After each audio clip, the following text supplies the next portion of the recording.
So the key goal of the OFMP3 project is to support our 14 members who are Pacific small island developing states to sustainably manage their fisheries, particularly their tuna fisheries, whilst maximising social and economic benefits for the people of the Pacific. The project area covers approximately 20% of the world's surface. The species that we are managing is tuna, which is highly migratory. Between both of those things, collaboration and partnership is really, really key in project delivery.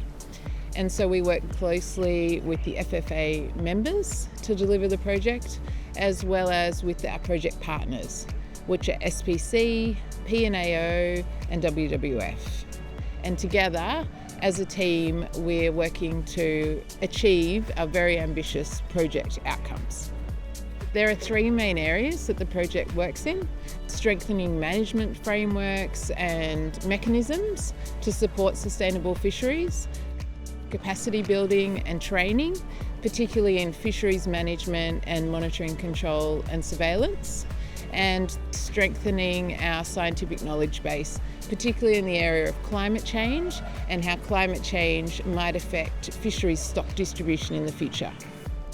The project supports training and capacity building for our members. Over the last year, the project has funded participation from almost 500 stakeholders in our training and capacity building events. The sorts of trainings that the project runs ranges from stock assessment workshops to things like alternative livelihoods and community-based FADs. I've been in this role now for almost 2 years, and in that time we've made some great progress towards strengthening our management frameworks and really embedding climate change in the heart of our strategies. We have developed the FFA Climate Change Strategy and Implementation Plan, which has been endorsed by our members. So the aim of these plans is to increase resilience of the fisheries to climate change in the Pacific and also to contribute to mitigation efforts. By mitigating the impacts of climate change, what I'm talking about is ensuring that our management frameworks are still based on the best available science of what might happen with climate change, as well as ensuring food security and that alternative livelihood sources are really secured. We've also made progress this year in better understanding where the fish populations might potentially move in the face of climate change. Alongside RUU, climate change is really becoming the biggest threat to our fisheries for our members.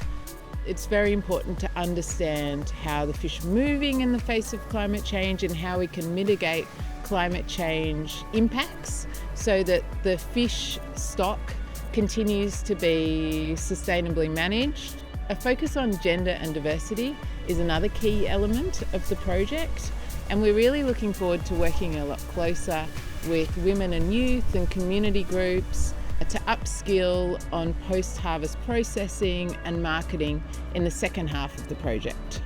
Our member partners, they're small island developing states, and so as the name says, they're small administrations.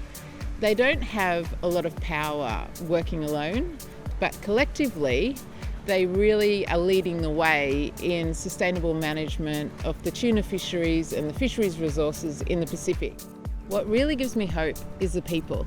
I've seen such strength and dedication and commitment and passion, and it is those qualities which I think will ensure the long-term prosperity of these communities.